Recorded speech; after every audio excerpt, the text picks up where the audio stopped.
What exactly is the heat index? Let's now talk to ABS-CBN's resident meteorologist, Ariel Rojas. Ariel, good morning. And Good I morning, know that you Vince. will provide more insight into what we just suddenly experienced. Last week, we were just, enjoying this amihan season with the cooler breeze. But suddenly, from 0 to 100, ang init bigla. Ariel, can you tell us more about this?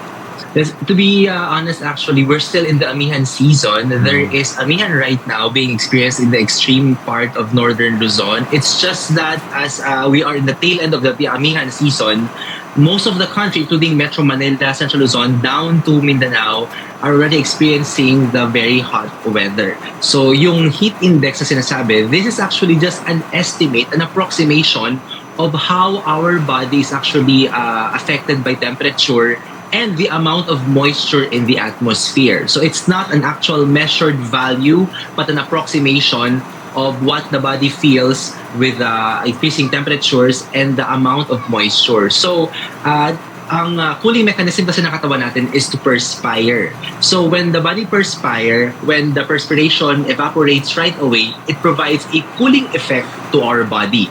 But if the atmosphere is actually saturated with moisture, yung perspiration, nahihirapan siyang mag-evaporate, which leads to our body feeling stressed because of the heat. So this is what the heat index is trying to approximate, kung gaano yung level of discomfort ng katawan because hindi siya makapag-evaporate dahil maraming moisture sa hangin. So, Ariel, if you say na merong approximation, can we put at least a number to that? And Yes, is that number is like at a high level, would you say? Yes. That is why calculations are being made to actually produce the correlation between the temperature and the amount of moisture in the atmosphere, which is the heat index. So again, these are not measured values. May classifications, let's say for 33 to 41 degrees Celsius na heat index, it means that extreme caution should be practiced because a continued exposure to these conditions can actually lead to heat cramps or heat exhaustion. But a higher level is the danger level, which is 42 degrees Celsius to 51 degrees Celsius, which is what was experienced in Dagupan City yesterday. The calculated heat index there was 45 degrees Celsius. But the highest one is the extreme danger category, which is 52 degrees Celsius or higher. Now, there's a caveat for this, no? Kasi pag sinabing 52 degrees Celsius, baka isipin po, temperatura yan sa Middle East or some other desert countries. It's not the case. For the Philippines, 52 degrees Celsius usually is achieved. This heat index is achieved when we have very high relative humidity or moisture in the atmosphere. Some instances are like bago bumagsak yung ulan, we feel that it's very sultry or malagkit. It's very, very humid. So that's when these types of extreme danger level of heat index are achieved. Kasi ang hangin, kapag mas umiinit, mas naging tuyo. So let's say sa Metro Manila, noong April of 2024, umabot ng 38 degrees Celsius ng temperatura, but yung actual humidity niyan ay mababa.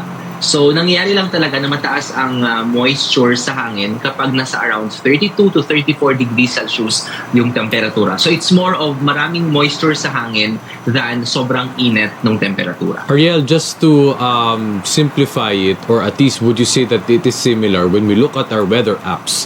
Is that similar to the term real feel? Yes. So heat index again is actually just apparent temperature, is not the actual temperature, but it feels like temperature in Tagalog yung init na nararamdaman ng ating katawan. So it's not measured, it's an approximation. Yes. Kasi it varies body to body. So some bodies can actually have high tolerance for high heat index, but for those especially vulnerable population, mga elderly, the pregnant women, and those with heart or other illnesses or conditions, they can feel the impacts of high heat index. So perhaps the common question of Filipinos is bakit? Why? Why do we experience this, and what factors have contributed to this, Ariel? And so as mentioned, yun nga, temperature and humidity. As we are all aware, the Philippines is a tropical country surrounded by lots of big bodies of water. So apart from being near the equator all year round, we receive the same amount of sunlight. Marami tayong anyong tubig sa palibot, so we have lots of sources of humidity. So it's not only around the months of March, April, and May, yung regular natin na dry season, that we experience very high heat index values, no? All year round, pwede tayong makaranas ng mataas na heat index, especially sa mga lugar dyan sa may Mindanao, like Jensan or Cotabato or even Zamboanga City. So, again, this is normal because of our geography, because of our location near the equator, and we're surrounded by big bodies of water. Now, when you compare this to the same, when you make your comparisons, Ariel, as meteorologist, you usually compare this year on year, right? So when you compare this from 2024, how does it compare? Actually, it's kind of parang it falls within the same area, no? Parang precise lang siya. Again, because ang common factor is all year round ay tayo po ay nakakaranas ng pantay na sikat ng araw because we're in the tropics, and then we are surrounded by bodies of water. But between heat index and temperature, it's the temperature that we actually see the increase because of the effect of the climate change and because of natural climate patterns like the El Nino. So, better measure of the change in our heat is temperature, not heat index. All right. So Ariel, also a question: when we make our estimates, or at least when we kind of measure temperatures, usually it's in the northern part, usually in Tuguegarao, right? Or actually here in Manila, it's in the Science Garden, right? But what factors contribute to this? Bakit in that part, why is it experiencing hotter temperatures? Actually, it's not because of the latitude or the location in the north or in the south. No, it's actually because of the topography. So, Tuguegarao, Cagayan, is actually in a valley. So it's a plain, kapatagan siya, no? So apart from Cagayan Valley, we also have the small plains in Ilocos region, Pangasinan, kapatagan yan, Central Luzon.